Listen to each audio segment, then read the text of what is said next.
Hello hi brothers. ఈరోజు date వచ్చేసి 23 August. నేను డైరీ ఫామ్ విజిట్ చేయడం జరిగింది. డైరీ ఫామ్ విశేషాలన్నీ మనము అన్నని అడిగి తెలుసుకుందాము.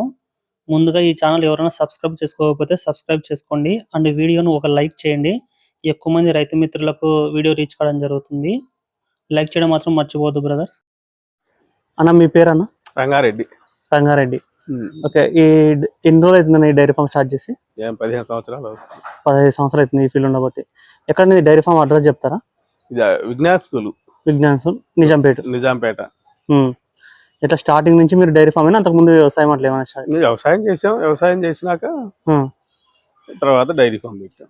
ఎక్కడ మీరు అంటే ప్రాపర్ ఇక్కడైనా లేకపోతే పల్లెటూరు నుంచి వచ్చి? పల్లెటూరు నుంచి వచ్చింది. ఎక్కడ మీది? మాది ఆంధ్ర. ఆంధ్రాలో ఎక్కడ? అద్దంకి నుంచి వచ్చి 15 సంవత్సరాల క్రితం ఇక్కడ స్టార్ట్ చేశారు. స్టార్టింగ్ ఇక్కడ స్టార్ట్ చేశారా లేకపోతే బిఫోర్ ఎక్కడన్నా?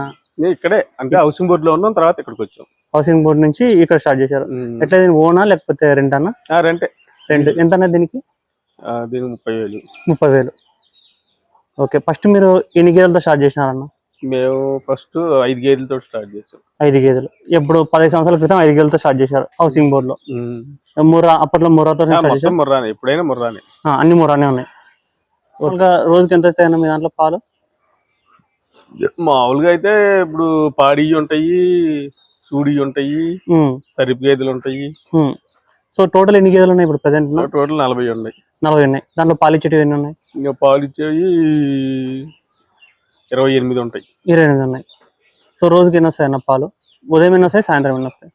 ఉదయం ఒక 130 లీటర్లు వస్తాయి, సాయంత్రం ఒక 110 లీటర్లు అట్లా వస్తాయి. ఓకే. ఆన్ యావరేజ్ ఎంత పడతాయి అన్న పాలు ఇక్కడ? ఇక్కడ ఏముంది, ఇక్కడ 90-100. 90-100. ఎట్లా అంటే డోర్ డెలివరీ అయినా లేకపోతే వాళ్ళే హోమ్ డెలివరీ? మీరే వెళ్ళి డోర్ డెలివరీ చేస్తారు అందరు? Door delivery. 90 రూపాయలు, 100 రూపాయలు. ఇట్లా ఆవులు కూడా ఉన్నాయన్నా డైరీ ఫామ్? ఆవు 3 ఉంది. ఆవులు తక్కువ. ఏ ఆవులు ఉన్నాయి మీ దగ్గర? జెర్సీ 2 ఉన్నాయి, నాటుది ఒకటి ఉంది. ఎంత? ఎన్ని పాలు ఇస్తాయి? జెర్సీ వచ్చేసి 7 లీటర్లు అట్టిస్తాయి. నాటు ఆవు 3 లీటర్లు. 3 లీటర్లు. 3-4 ఎట్లా ఆవు పాలు ఎట్లా పోస్తారన్న మీరు? 80-90. అవి కూడా 80 పడతాయన్నా హోమ్ డెలివరీ? మంచి రేటే కదా ఆవు పాలు 80 రూపీస్ అమ్ముతున్నాయండి. ఏముంది, ఇప్పుడు నాటు ఆవు ఉన్నాయి, దాన్ని మేపక తప్పదు కదా, అది 3 లీటర్లు ఇచ్చేది. అంటే మనం ఇప్పుడు ఆంధ్రాలో అటు సైడ్ చూసాం అనుకోండి, ఇప్పుడు అనంతపూర్, కర్నూలు సంథింగ్ ఆంధ్రాలో కూడా కొన్ని ఏరియాలో చూసాం అనుకోండి, తక్కువ పడుతున్నాయి ఆవు పాలు. ఎంత అంటే 40 రూపాయలు అంటున్నారు, కొంతమంది 50 రూపాయలు అంటున్నారు. అంటే అది డైరీ ఫామ్లకు పోసేవి అట్లా పడతాయి. హోమ్ డెలివరీకి వేసేది ఎవరైనా, ఇప్పుడు పల్లెటూరులో నుంచి వచ్చినా లేకపోతే సిటీలో వేసినా హోమ్ డెలివరీ ఎవరైనా 70 రూపాయలు 80 రూపాయలు వేస్తానే ఉంటారు. హోమ్ డెలివరీ అయితే మాత్రం రేట్ ఎక్కువ. ఏంటంటే మన డైరీకి పోస్తాం కాబట్టి వాళ్ళు ఫీడ్ ప్రకారం వేస్తారు, ఫీడ్ ని బట్టి వేస్తాడు. ఎట్లా మీరు ఇప్పుడు గేదెలు ఎక్కడి నుంచి తీసుకొస్తారని? ముర్రా మేము ఇప్పుడు మహారాష్ట్ర నుంచి కొన్ని తెచ్చాము, ఆంధ్ర నుంచి కొన్ని వస్తుంటాయి. సో అక్కడ నుంచి మహారాష్ట్ర నుంచి ఏవి తెచ్చుకుంటారు? ముర్రానేనా? అంటే మహారాష్ట్ర అంటే ఇవి వచ్చేటప్పటికి అక్కడ ఇవి వస్తాయి, మన జాఫరాబాద్ ఇవి వస్తుంటాయి. మీరు అక్కడ నుంచి ముర్రా తెచ్చారా? ముర్రాని తెచ్చాం. ఎట్లా పడతాయన్న అక్కడ రేటు? అక్కడ మొన్న తెచ్చినవి 1,30,000 పడింది ఒక్కొక్కటి. ఎన్ని లీటర్లు పాలు ఇస్తున్నాయి? 7 లీటర్లు ఇస్తున్నాయి పూటకి, టైంకి. అంటే ఎందుకని ఇక్కడ అంటే మన ఇప్పుడు హైదరాబాద్ లో మస్తు ఏరియాలు ఉన్నాయి కదా, అంటే చింతలకుంట ఉంది, సంగారెడ్డి ఉంది, ఇక్కడ చాలా ఏరియాలు ఉన్నాయి కదా పాలిచ్చేటి, అదే ఈ పాడి గేదెలకు. సో ఎందుకు మీరు మహారాష్ట్ర ప్రిఫర్ చేస్తున్నారు? అంటే ఇప్పుడు అక్కడికంటే వాళ్ళు పల్లెటూరులో ఏంటంటే మనం కొనుక్కొచ్చుకునేది ఏంటంటే పల్లెటూరు నుంచి కొనుక్కొస్తా ఉంటాం, ఏమన్నా బయట తిరిగి కొద్దిగా. ఇప్పుడు దులియాలు ఉండేటివి బయట ఇప్పుడు కొన్ని అడవుల్లో కూడా ఉంటాయి, బయట తిరుగుతుంటాయి. ఇప్పుడు మనం ఇప్పుడు ఇట్లా కట్టేసిన దానికి బయట తేడా ఉంటుంది. అంటే మీరు ఏమంటున్నారంటే అక్కడ గేదెలు బయట తిరుగుతాయి కాబట్టి అక్కడ నుంచి తెచ్చుకుంటే బాగా సెట్ అయితే అంటున్నారు, సెట్ అవుతాయి అనుకుంటాం. అందుకని అక్కడ నుంచి తెచ్చుకుంటారు మీరు? అంటే ఇప్పుడు 2 సార్లు తెచ్చింది, అంతకు ముందు ఎక్కువ ఆంధ్ర నుంచి తెచ్చేవాళ్ళం. చూద్దాం లేని 2 సార్లు అక్కడ తెచ్చాం. బానే ఉన్నాయన్నా గేదెలు? పర్వాలేదు. ఇట్లా ఆంధ్రాకి బాగున్నాయా లేకపోతే మహారాష్ట్ర బాగున్నాయి? మహారాష్ట్ర ఏంటంటే కొద్దిగా 5 నెలలు ఇస్తాయి, ఏమన్నా 4 నెలలు ఇస్తాయి. ఆంధ్ర నెలతో హడారంగా ఒకే రకంగా ఉంటాయి.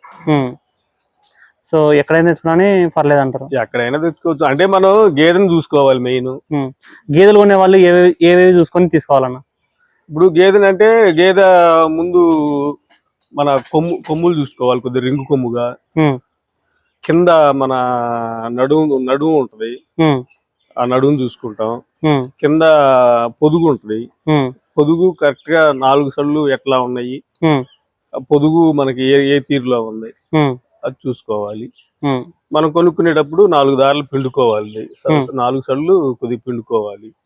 ఒక్కోసారి ఏంటంటే కొద్దిగా దెబ్బతిని ఉంటాయి, వాళ్ళు అమ్ముకునే వాళ్ళు ఎవరైనా చెప్తారు, ఒక్కొక్కరు చెప్పరు. మనము ఈయనున్నప్పుడైనా లేకపోతే ఈయనబోయేటప్పుడైనా 4 దారులు పిండుకుంటే కొద్దిగా సళ్ళు బాగున్నాయా లేవా అని తెలిసింది. అక్కడే చూసుకుంటే మనము మంచిగా. ఏంటంటే ఒకప్పుడు ఏంటంటే మనకి గ్యారంటీ ఉండేది, ఇప్పుడు ఎవరు గ్యారంటీ లేదు. ఎవరికైనా క్యాష్ పెట్టి మనం క్యాష్ కడితేనే మనకి బర్రెత్తున్నారు. మన వాడు క్యాష్ ఇచ్చిన తర్వాత మనకి బర్రె వచ్చిన తర్వాత సన్ను పోయినా లేదు, ఇంకోటి పోయినా లేదు. అసలు మనం జాగ్రత్తగా ముందే అక్కడే చెక్ చేసుకొని కొనుక్కోవాలి. ఎందుకంటే డబ్బులు ఇస్తున్నాం, మనం ఊరికి తోలుకొచ్చుకోవట్లేదు కదా, డబ్బులు ఇస్తున్నాం కాబట్టి మనం చూసుకొని తోలుకొచ్చుకోవాలి. తోలుకొచ్చుకుంటే ఇక్కడికి వచ్చిన తర్వాత ప్రాబ్లం ఉండదు. ఇక్కడికి వచ్చినాక ప్రాబ్లం వచ్చిందంటే అది మన తలరాత, మనం చేయగలిగింది ఏం లేదు. అది ఎట్లా దీనికి మొత్తం మంత్ కి ఎంత ఖర్చు వస్తుంది అన్న మొత్తం డైరీ ఫామ్ కు? మొత్తం బిల్ ఎంత వస్తుంది మీకు? బిల్ ఎంత వస్తుంది మొత్తం నెలకు అప్రాక్సిమేట్ గా ఎన్ని లక్షలు వస్తుంది? దాంట్లో ఎంత ఖర్చులు అవుతుంది? ప్రస్తుతానికి అయితే లాస్ లోనే ఉంటుంది డైరీలు. మీది కూడా ఎవరు అయినా లాస్ లోనే ఉంటాయి. ఎందుకన్నా ఫీడింగ్ పెరిగిపోయింది, బీహార్ రేట్లు పెరిగిపోయినాయి, జీతాలు రెంట్లు పెరిగిపోయినాయి, కరెంట్ బిల్లులు పెరిగినాయి, కానీ పాల రేట్లు పెరగవు. అంటే ఇప్పుడు 90-100 అంటే పర్లేదు అన్న రేట్, అంటే వేరే ఊర్లతో పోల్చుకుంటే. వేరే ఊళ్ళలో వేరు, ఇక్కడ వేరు. ఇక్కడ హైదరాబాద్ అంటే కరెక్ట్. ఇక్కడ ఏంటంటే మీకు అన్ని కట్టాలి కరెక్ట్. అంటే ఇది ఇప్పుడు షెడ్కు 30,000 ఎక్స్ట్రా. బీహార్ వాళ్ళకు అంటే బీహార్ వాళ్ళు ఎక్కడున్నా ఒకటే, ఇక్కడ కరెంట్ బిల్లులే వాసిపోతున్నాయి. మరి ఇప్పుడు 3 నెలల నుంచి రేట్లు పెరిగినాయి అంటున్నారు. మరి మాకు అంతకుముందు డొమెస్టిక్ ఉండేది, ఇప్పుడు కమర్షియల్ అయిపోయింది. కమర్షియల్ అయిన కాడి నుంచి రేటు పెరిగిపోయింది. అంతకుముందు 12,000 13,000 వచ్చేది, ఇవాళ 23,000 వస్తుంది కరెంట్ బిల్లు. కరెంట్ బిల్లు కట్టుకోవాలి కదా. మరి వీటిని కడిగిన మోటార్లు ఉంటాయి, ఆ కరెంట్ బిల్లు వచ్చింది, మళ్ళీ అవి కట్టుకోవాలా. అన్ని ఒకదానికొకటి ఖర్చులు పెరిగిపోయినాయి. ఇవాళ ఫీడింగ్ అంతే పెరిగిపోయింది. ఏమేమి ఇస్తారా మీరు ఫీడింగ్? దీనికి పత్తి చెక్క, కంది చున్ని, గోధుమ పొట్టు. ఎన్నిసార్లు ఇస్తారు రోజుకు? 2 times ఇస్తాం. 2 times ఇస్తారు. అంటే లిమిట్ ఇస్తారన్నా అట్లేం లేదా? మామూలు నానబెడతాము, పాలు ఇచ్చే వాటికి కొంచెం ఎక్స్ట్రా ఫీడింగ్ పడిద్ది, సూడు వాటికి కొద్దిగా తక్కువ, తరిపాటికి అట్లా నార్మల్ చూసేసుకుంటా ఉంటాం. సూపర్ నేపియర్ ఉందన్న మీరు? సూపర్ నేపియర్ ఉంది. దాంతో పాటు ఇవన్నీ ఇస్తారు. సూపర్ నేపియర్ సపరేట్, అది అసలుకి అందులో దానాల్లో కలవదు. అది సూపర్ నేపియర్ సపరేట్ గా మిషన్ కొట్టేసి వేసేస్తాం. అన్ని బయట నుంచి. ఇప్పుడు మీరు గడ్డితో ఏమైనా ఇక్కడ పండేది అంటూ ఇక్కడ నుంచి వచ్చేది మనకి షెడ్ లో ఏమి లేదు, మన బయట నుంచి రావటమే. ప్రతిదీ మనం రూపాయి పెట్టి కొనుక్కోవటమే. ఎట్లా ప్యాకెట్, ఒక్కో ప్యాకెట్ ఎంత ఉంది తెచ్చినట్టు? ఏది పచ్చక్క అయితే కింట 3,500 ఉంది. ఇంకా కంది చున్ని 4,000. గోధుమ పొట్టు 1,200. 50 కేజీలు బస్తాలు. మరి అవన్నీ మాకు రోజుకి 5 బస్తాలు పడతాయి. 5 బస్తాలు. మరి అవన్నీ ఫీడింగ్లు అంటే ఇప్పుడు వాటికే చాలా కాస్ట్ అయింది. ఇప్పుడు సూపర్ నేపియర్ వేయించుకున్నామంటే అది 2 టన్నులు 3 టన్నులు వేయించుకున్నామంటే 5-6 పూటలు వచ్చింది, 3 రోజులు వచ్చింది. 3 రోజులకి వచ్చి 9,000. అది సూపర్ నేపియర్ వచ్చి 3,500 టన్ను. 3 టన్నులు వేయించుకున్నామంటే 10,500. 3 రోజులు వచ్చింది. ఎట్లా ఎంత ఇప్పుడు ఎక్కడి నుంచి తెప్పిస్తారన్నా మీరు? సూపర్ నేపియర్ నర్సాపూర్ కల్ నుంచి ఇటు విడిగా ఎక్కడెక్కడో తీసుకొస్తా ఉంటారు. ఎక్కడ పడితే అక్కడ తెస్తారు. పర్టికులర్ ఒక లైన్ ఏమీ లేదు, ఒకళ్ళ మీదే మనం డిపెండ్ అవ్వకూడదు. అట్లా కొంచెం తగ్గించి ఇస్తారన్నా? అందరి దగ్గర సేమ్ కాస్ట్ ఉంటుందని? ఒక 500 అటు ఇటు ఉంటది అంతే, అందరి దగ్గర సేమ్ కాస్ట్. మరి డ్రాస్టిక్ చేంజ్ అయితే ఏముండదు, 500 అటు ఇటు ఉంటది అంతే. ఎట్లా ఇప్పుడు వర్కర్స్ ఎంతమంది ఉన్నారని ఇక్కడ మీ దగ్గర? మన దగ్గర 3 ఉన్నారు. ఎంత ఒక్కొక్కరికి? 20,000. 20,000. ఎట్లా మీరే ప్యాకెట్స్ అన్ని అంటే కొట్టేసి హోమ్ డెలివరీ చేసేస్తాం. హోమ్ డెలివరీ మీరే వెళ్తారా ఇంటికి? వెళ్తాం, మేము వెళ్తాం. కుర్రోళ్ళు ఉన్నారు, పాలేసే కుర్రోళ్ళు కూడా మేమే వెళ్తాం. ఎట్లా ఇప్పుడు మీ దగ్గర ఉన్న గేదెల్లో హైయెస్ట్ పాలు ఇప్పుడు ఏ గేదె ఇస్తుందన్న మీ దగ్గర? 7.5 లీటర్ 7.5 లీటర్ ఇచ్చేవి ఉన్నాయి. 7.5 లీటర్లు ఇచ్చేటి ఉన్నాయి. అంతకంటే ఎక్కువ. దీనికి ఏదైనా బాగాలేకపోతే మీరే చేసుకుంటారా, వెటర్నరీ డాక్టర్ అంటే ఏమైనా పిలిపిస్తారా? మాక్సిమం మేమే చేసుకుంటాం. ఏదైనా సివియర్ అయితే ఏదైనా డాక్టర్ గారిని పిలుస్తాము, వచ్చి చేసి వెళ్తాడు అంతే. చేసేది మనం చేసి ఆయన చెబుతా ఉంటాడు అంతే. ఎట్లా ఉన్నా ఇప్పుడు ఈ డైరీ ఫామ్ లో సూడి ఉంటాయి కదా, సూడి మీరు అమ్మేసుకుంటారా లేకపోతే నెక్స్ట్ మనకి పాడికి సరిపోతాయి, మనకి పాడికి బాగుంటాయి అనుకుని అట్టు పెట్టుకుంటాం, లేదంటే సూడి అయినాక అమ్మేసేస్తారు. ఎట్లా ఇప్పుడు వారిగా కొంతమంది కొనక్కి వెళ్తుంటారు, కొంతమంది వేరే వాళ్ళు మనకి వెళ్ళి అమ్ముకుంటుంటారు, వ్యాపారస్తులు కొనుకెళ్ళి అమ్ముకుంటా ఉంటారు అట్లా. అట్లా మీరు ఇప్పుడు తెచ్చుకునేటప్పుడు ఇప్పుడు మీరు ఎగ్జాంపుల్ ఒక 2 సూడి పోయి అమ్మేశారు అనుకోండి, నెక్స్ట్ మీరు 2 అక్కడ ఆంధ్రాకి వెళ్ళి 2 తెప్పించుకుంటారా? అంటే ఇక్కడ అక్కడికి వెళ్ళి తీసుకుని మీకు ట్రాన్స్పోర్ట్ సుమారు పడుతుంది కదా ఆంధ్రాకి వెళ్ళి? ట్రాన్స్పోర్ట్ ఎక్కడి నుంచి బల్క్ తెచ్చుకుంటారా, 5-6 అట్లా తెచ్చుకుంటారా, లేకపోతే 2? మనకి పాలను బట్టి తెచ్చుకుంటాం. ఓకే, పాలు ఎంత షార్టేజ్ ఉంటే దాన్ని బట్టి తెచ్చుకుంటాం. అన్ని గేదెలు యావరేజ్ చూసుకుంటాం. ఎట్లా మనకి ఇంకా ఇప్పుడు మనకి పావులు ఒక 4 లీటర్ 5 లీటర్ లేదా 10 లీటర్ల షార్టేజ్ వస్తుంది. 10 లీటర్ల షార్టేజ్ వస్తున్నప్పుడు 2 గేదెలే సరిపోతాయి, 2 గేదెలే తెచ్చుకుంటాం. లేదనుకో ఒక వారం రోజుల్లోనే 10 రోజుల్లో గేదెలు ఈని అయి ఉన్నాయి అనుకో షెడ్ లో, ఒకటే తెచ్చుకుంటాం, అడ్జస్ట్ చేసుకుంటాం. ఇప్పుడు ఉదయం పూట ఎక్కువ పాలు వెళ్తాయి, సాయంత్రం పూట తక్కువ వెళ్తాయి. కొంతమందికి ఏంటంటే సాయంత్రం మిగిలినవి ఉదయం పూట కొంతమంది ఆగిపోసేదను, మిగిలినవి సాయంత్రం పూట పొద్దున పూట వాళ్ళకి ఇయ్యం కదా, సాయంత్రం పూట ఇస్తాం. ఒక 4 రోజులు 5 రోజులు ఒక వారం రోజులు అట్లా అడ్జస్ట్మెంట్ చేసుకుంటా ఉంటాం, అంతేగాని. ఇప్పుడు కొత్తగా డైరీ ఫామ్ పెట్టే వాళ్ళు పెట్టొచ్చు అన్న? ఎట్లా ఒకవేళ పెట్టాలనుకుంటే ఎట్లా స్టార్ట్ చేయాలన్న? అంటే మీ గైడెన్స్ ఒకసారి చెప్పండి, మీ సలహాలు చెప్పండి. అంటే ఎక్కువ తెచ్చుకోవాలా? ఇప్పుడు బడ్జెట్ వాళ్ళు ఒక 15 కొత్తగా పెట్టాలనుకున్న వాళ్ళు ఎవరైనా సరే దీని మీద అనుభవం ఉండాలి. ఓకే, అది ఫస్ట్ పాయింట్. అది ఫస్ట్ ఉండాలి. గేదెను చూడంలోనే మనకి కొంతైనా అర్థమయ్యేటట్టు ఉండాలి. ఓకే, అదొకటి. పని వాళ్ళ మీద ఎక్కువ డిపెండ్ అవ్వకూడదు. ఓకే, 2 మనకి మార్కెటింగ్ ఉండాలి. 3 ఓకే, మార్కెటింగ్ జరుగుతూ ఉంటే ఆటోమేటిక్ గా ఉంటది, రేటు కూడా అట్లానే ఉంటది. ఇప్పుడు నీళ్లు కలిసిన పాలు ఒక రేట్ ఉంటది, నీళ్లు కలవని పాలు ఒక రేట్ ఉంటది. తీసుకునే వాళ్ళని బట్టి మనం మాట్లాడే విధానాన్ని బట్టి కూడా ఉంటది. అట్లా మనం ఏంటంటే మార్కెటింగ్ ఎక్కువ చూసుకోవాలి. మెయిన్ ఏంటంటే దీనికి మార్కెటింగ్ సక్సెస్ కావాలి. మనం మార్కెటింగ్ కాకుండా మనం ఏదో పెట్టాంలే మనం తీసుకెళ్లి డైరీకి పోద్దాంలే అనుకుంటే పెట్టడం వేస్ట్. ఏది ఇన్ని ఖర్చులతోటి పెట్టడం వేస్ట్. డైరీ పోసుకునే పని అయితే అసలు డైరీ ఫామే పెట్టకూడదు, పెద్ద డైరీ ఫామ్ పెట్టుకోకూడదు. ఇంట్లో 4 గేదెలు ఒక 2 చేసుకునేటట్టు 4 గేదెలు 5 వేలు పెట్టుకొని మనం మళ్ళీ వేరే పని చేసుకుంటుంటాం కాబట్టి అట్లా పెట్టుకోవచ్చు. అంతేగాని అచ్చంగా దీని మీద డిపెండ్ అయ్యే వాళ్ళు డైరీ ఫామ్ కి పోయకూడదు. 40-50 గేదెలు పెట్టుకుని డైరీ ఫామ్ వస్తే ఏం గిట్టుబాటు కాదు, ఏం కాదు. తక్కువ పెట్టుకొని ఇప్పుడు మనం దీని మీద ఒక్కదాని మీద ఆధారపడం కదా, మనం పొలం పని అనో లేకపోతే ఇంకో పని ఏదో పని చేసుకునేటట్టుంటేనే పెట్టుకోవాలి, లేదంటే డైరీ ఫామ్ అనవసరం. ఎక్కువ హోమ్ డెలివరీలు మార్కెటింగ్ ఎక్కువ బాగుంటుంది, అది చూసుకుంటే పర్వాలేదు. ఈ 3 పర్ఫెక్ట్ ఉంటే డైరీ ఫామ్ అయితే కొంచెం సక్సెస్ఫుల్ గానే రన్ చేసుకోవచ్చు. ఎట్లా ఇప్పుడు ఒక 20 గేదెలు పెట్టుకోవాలనుకోండి, వాళ్ళు ఫస్ట్ స్టార్టింగ్ అంటే బ్యాచ్ల ప్రకారం తెచ్చుకోవడం మేలా? బ్యాచ్ల ప్రకారమే. ఇప్పుడు ఒకసారి 20 తెచ్చుకొని నీకు మార్కెటింగ్ ఉంటే నువ్వు 20 కాదు 50 తెచ్చుకోవచ్చు. మార్కెటింగ్ లేకుండా 20 తెచ్చుకునే ఉపయోగం అయ్యో, మన దగ్గర స్టాక్ ఉండేవి కాదు కదా, అవి 3 రోజులు 1 రోజు 2 రోజులు ఉన్నాయంటే పగిలిపోతాయి, దేనికి పనికిరావు. ఇంకా అందువల్ల ఏంటంటే ముందు మార్కెట్ కొద్దిగా నీకు ఉన్నా కూడా ఒక 7-8 గేదెలు తెచ్చుకొని తర్వాత మళ్ళీ 7-8 గేదెలు తెచ్చుకుంటా, అట్లా సర్క్యులేషన్ ఉండాలి. అదే యాక్చువల్గా కొంతమంది ఏమంటారు అంటే ఇప్పుడు ఒక ఎయిమ్ వచ్చేసి ఒక 20 గేదెలు పెట్టి డైరీ ఫామ్ రన్ చేసుకుందాం అనుకునేటోళ్ళు ఇప్పుడు 20 గేదెలు ఒకటేసారి తెచ్చుకున్నాం అనుకోండి, అవి ఎండిపోనిక ఒకటేసారి వచ్చినప్పుడు పాలు మొత్తం డైరీ ఫామ్ తగ్గిపోతాయి కదా, సో అందుకని బ్యాచ్ విధానం తెచ్చుకున్నాం అనుకోండి, అప్పుడు పాలు అనేది సర్క్యులేట్ అవుతుంటది.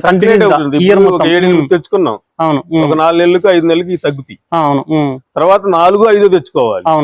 మన అంటే మనకు డెలివరీ ఉందనుకో, మనకి మార్కెటింగ్ ఉందనుకో, 7-8 అయినా తెచ్చుకోవచ్చు. ఈ అంతలోకి కొన్ని కట్టించుకోవాలి. మళ్ళీ మనం ఏదో మేపుతున్నాము మనకు పాలు ఇస్తున్నాయి అని వదిలేయకూడదు, మళ్ళీ వీటిని ఏంటంటే సూడి చేసుకోవాలి. సూడి చేసుకొని మళ్ళీ బయట తెచ్చుకుంటే మళ్ళీ ఈ కొద్దిగా సూడి అవుతుంటాయి, ముదురుతుంటాయి. ఈ మళ్ళీ కొద్దిగా 3 నెలలు 4 నెలలు అవుతుంటాయి. అప్పుడు ఈ మళ్ళీ 7 నెలలకి 8 నెలలకి పాలు శాంతం అసలు ఆపేసుకుంటాం. మామూలుగా అయితే 6 నెలలకి పాలు ఆపేస్తాం. 3 నెలలు అయినా కంపల్సరీ గ్యాప్ ఉండాలి గేదెకి. అంటే ఇప్పుడు పాలు ఇప్పుడు ఈంతది అనుకున్నా, ఇప్పుడు ఎగ్జాంపుల్ ఈ రోజు ఈనింది అనుకోండి, అది ఎన్ని నెలల తర్వాత మీరు అంటే సంథింగ్ బుల్తో క్రాస్ చేపిస్తారు లేకపోతే 7 వేపిస్తారు? మేము బుల్తోటే క్రాస్ చేపించేది, మొత్తం బుల్తోటే.